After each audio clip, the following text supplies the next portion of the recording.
discretion is advised.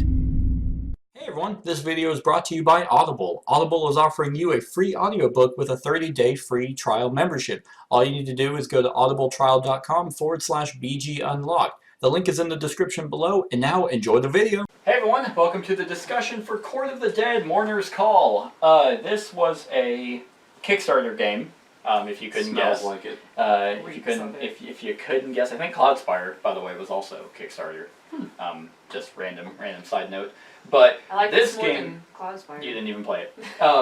This game was very interesting because their Kickstarter, all their stretch goals were like cosmetic and just to make the game like look better and be super flashy. So with that being said, I think this game has a really awesome production quality.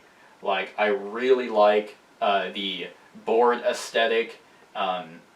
Like how it's not really bright, but it's still very colorful. It's vibrant. Yeah, I like the color choice. I like how all these are metal, the little skulls, little trackers. I like the metal coins. If you look, I don't know if you looked at the Unity coins, Josh, but on the back it has the symbols for all the different factions. I think that's really nice.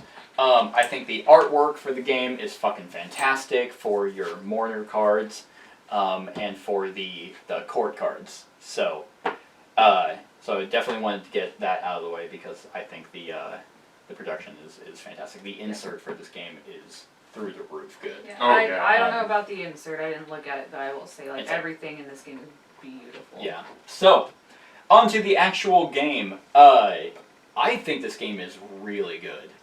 Like I very much like everything that it does, because it does everything well. It checks a lot of boxes. It really does. And the good thing about it is it does a little bit of everything, like special player powers, based off just who you're not stuck to one faction. You can be like, oh, I'll start with Bone, and then you dabble a little bit in everything else with the different guilds.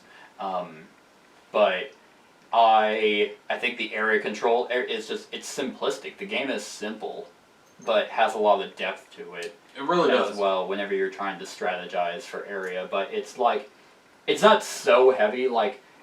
If this game was, I will say, if this game was any longer, I don't think I would like it as much because it doesn't have a whole lot of choices. It doesn't have a bunch of strategic depth. Yeah. But in a 3-player game, the game took us an hour.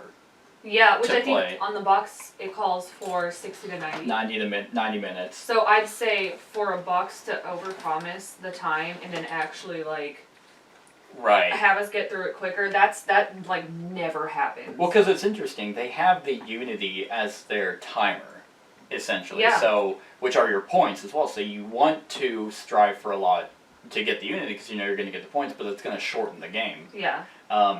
And because the game can play up to 5, and I know a guy who he's been messaging me about this. He's played it at all player counts, and he says it's great at all player counts.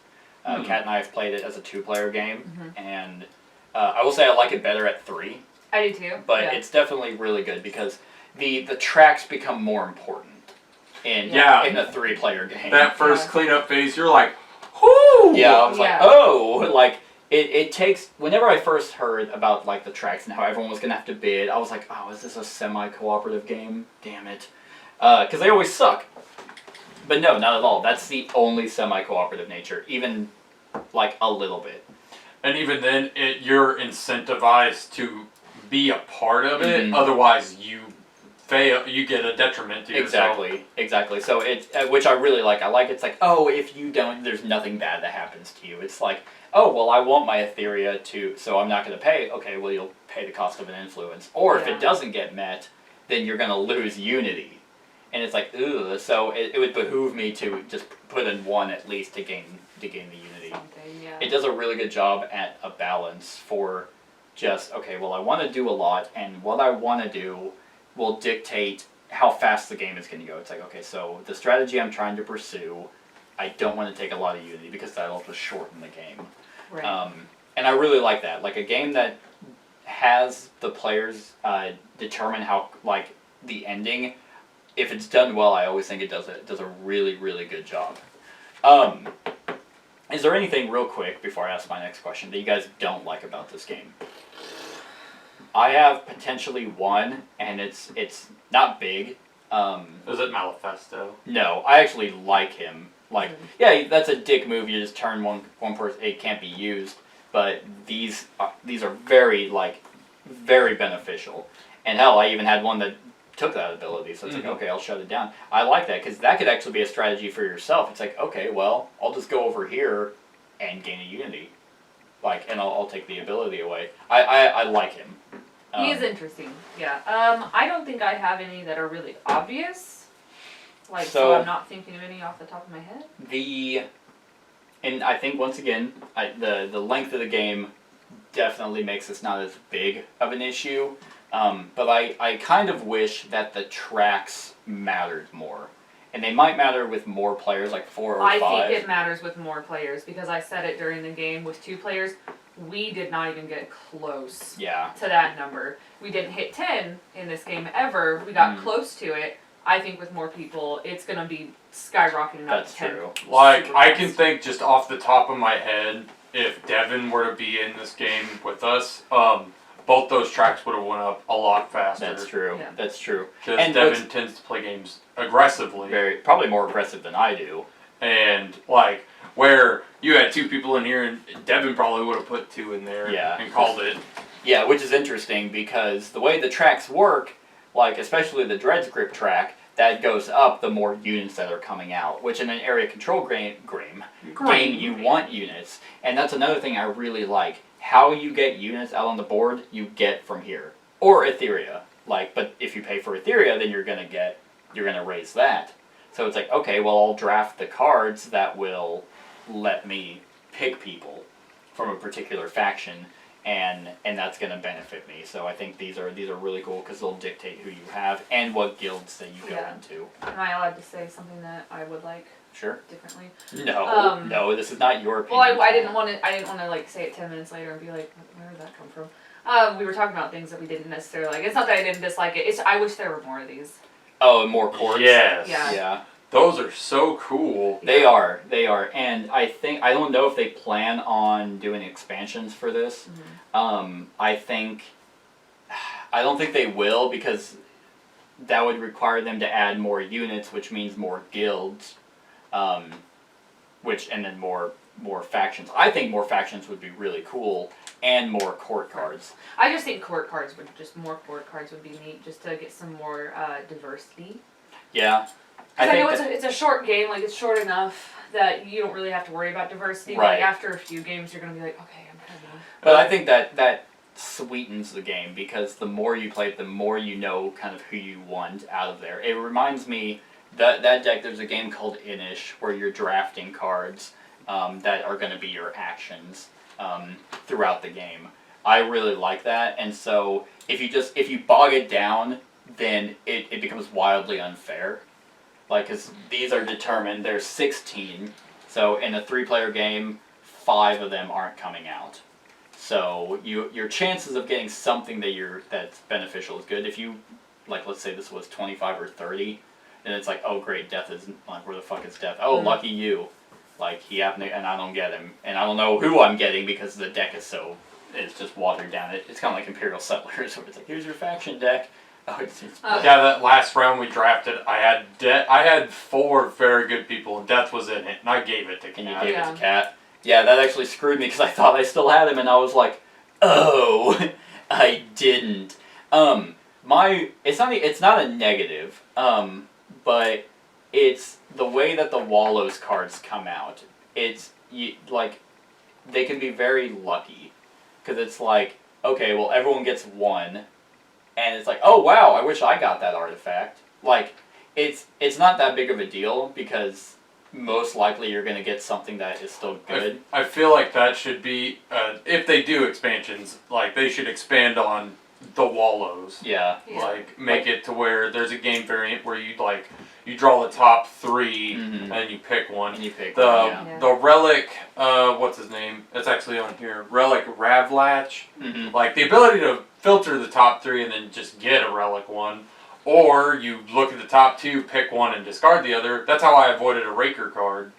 Oh yeah, you're talking about him. Yeah. Yes. Yeah, which I mean, and that might be why. That might be if you get a wallow and you're like, that's not that good. He becomes very useful. So you Yeah. get Because two. it's like, okay, well I can try and get 2, which if I can complete them both, that's gonna be really good. Or I can try and get an artifact, which which can be very very good.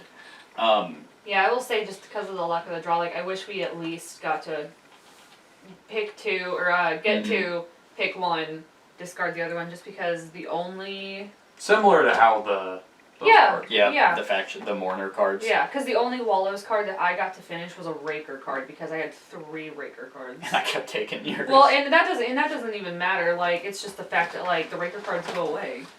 And yeah, so, and you actually get hurt for not attacking them. Yeah. I kind of like the Raker cards. I think that's interesting. Adds a little bit of combat because this game you do not fight each other, like Not directly. Right. the only thing you ever really do is like you can some abilities that you might be able to get can remove people from the board or definitely the Flesh faction is very very heavy aggression.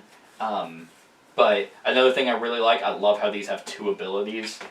Like it's like okay, well let me think. Ooh, oh that one's gonna give me stuff. Yeah, in the Actually, previous game where I had like you can pick both abilities Yes. on a court card. Yeah, and that's an artifact. See, that's what I'm saying. It's like, oh, I didn't get that. Lucky you. Like I feel like that would be real broken, especially with death, because death lets you take an extra turn. Yep, and you get the death figure, so you would get to lower and raise, and you get 1 of each faction, take another turn, and you get the And a unity. Yeah. yep, Like, and a Which unity. shouldn't- yeah. Yeah, and there's nothing unless I mean there might be because I don't know all the Wallows cards, and I don't know all the Mourner cards, but doesn't seem to be anything that takes away artifacts.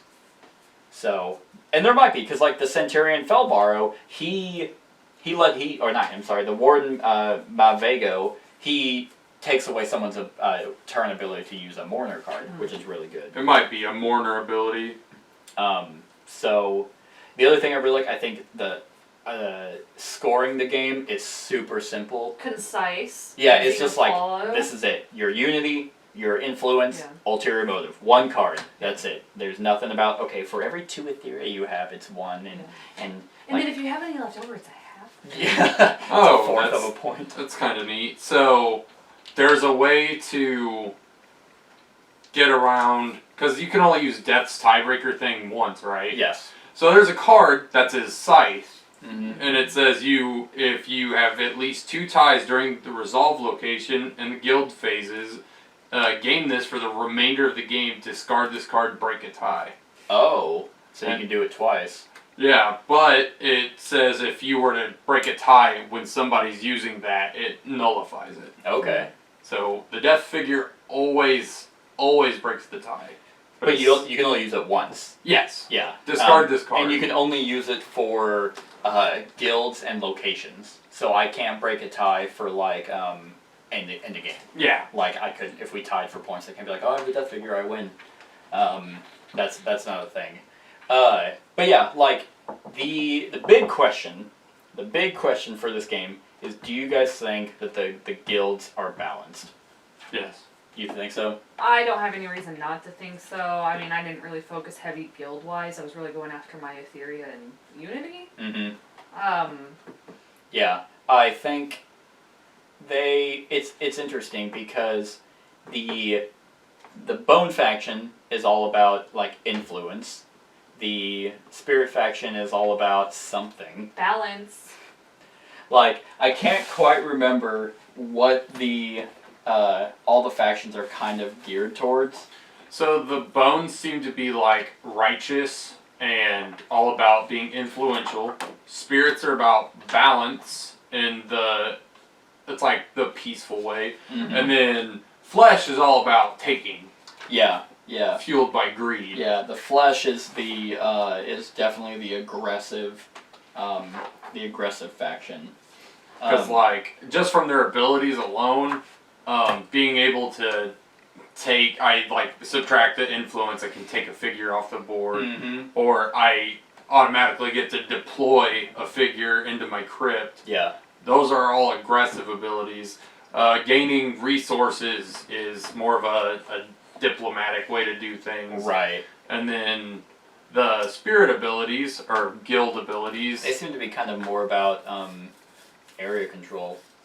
They would have to be, because one of their things, the Dreadsbane Order, is taking that token, which means you don't have to adhere to the Dreadsbane limit. Mm-hmm. So it's like, if you go heavy into your area control, it's just like, I don't care, I'll have 4 people in different locations, I have the token. So you would never have to roll on that. Yeah. Which is really good. I think that I would argue that the faction's uniqueness would shine more in a higher player count game. Most definitely. Which doesn't necessarily hurt the game. I think a 3 is actually a really good number for this, but it does leave a little bit to be desired with the kind of the more area control aspect. Or maybe if Kat just had more people out, that might have been a little bit more. She didn't play it aggressively. Right. Like I obviously played the most aggressive. Mm-hmm. Not gonna lie, that kind of made me shy away. And I tried to play more tactile, like, okay, where can I go that's more about gaining resources and unity. And I definitely went for endgame points as well, because like you got all the way up to 15 on your flesh, and I was like, oh yeah, he's gonna get a lot of points for that. So then I tried to get a lot of bone out, and I went for my like getting 4 points for each card. Is really good to have. Mm-hmm. So I mean, I still think it's a really, really good game. I enjoy it quite a bit. And that, I mean, I don't really have anything else. Artwork's amazing. Yeah, like I love this artwork on these Mourner cards. Mm-hmm. They're so cool. No, like they're obviously more geared towards our own factions. Like Bones have more, creepy skeleton death people. My spirits are all like very ethereal and mine are all real fucked up looking flesh bags. Yeah. It's gross. I also really like the guilds. Everything is it's concise. Like the game's very simple, very pretty, and still has enough strategic depth and does a really good job in its time management. I like how those guys aren't like special. Like you can get them, but they're gonna go away. You don't keep like a special power up for the rest of the game. Right. So yeah, it does a lot of things. For me personally, it leaves a little bit to be desired. I like the game so much, I want more of it. Kind of like what you were saying. Like I wouldn't be opposed to more court cards, but I think having it concise like that, it's like, okay, who's gonna come out? Crap. Okay, I really want death. Okay, is anyone gonna pass them to me? Okay, he didn't show up. Did someone take him? No, he didn't even come out. You just never know when things like that. And then also in the draft phase, in a 4 or 5 player game, you get 3 cards each. So you're only ever gonna get to keep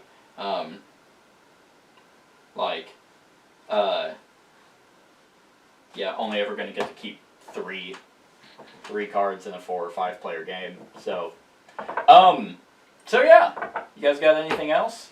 No, I mean I think it's a good game. I think if it had any more rules than it already has, I'd probably be like disinterested. Mm-hmm.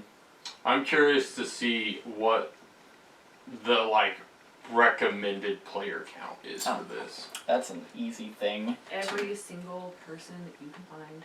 Ever. Let's take a good old gander, Daddy-o. How much does it play up to? How many? 5. Yeah. I bet it's probably going to be like 5 max players. I would say 4 is probably really good. 3.5. Court of the Dead, Mourners Call. People say it plays best at 5. Ooh, I won that bet. Damn. Yep. Well, Kat, here's all these That's coins. 4 people saying that though. Yeah, well, that's also me saying. Like, Kat, here's all my influence tokens. Thank you. Do you now beat Seth? Yeah. I got 56. I'm pretty cool. Yeah. 39. I got 29. Or 39, 32. Yeah, so some people, it's just 4 people say recommend it with 3. So they're the only ones who said it, so 100% say recommend it with 3. 75% recommend it with 4. 80% say it's best with 5. Did this come out this year? Yes. Okay.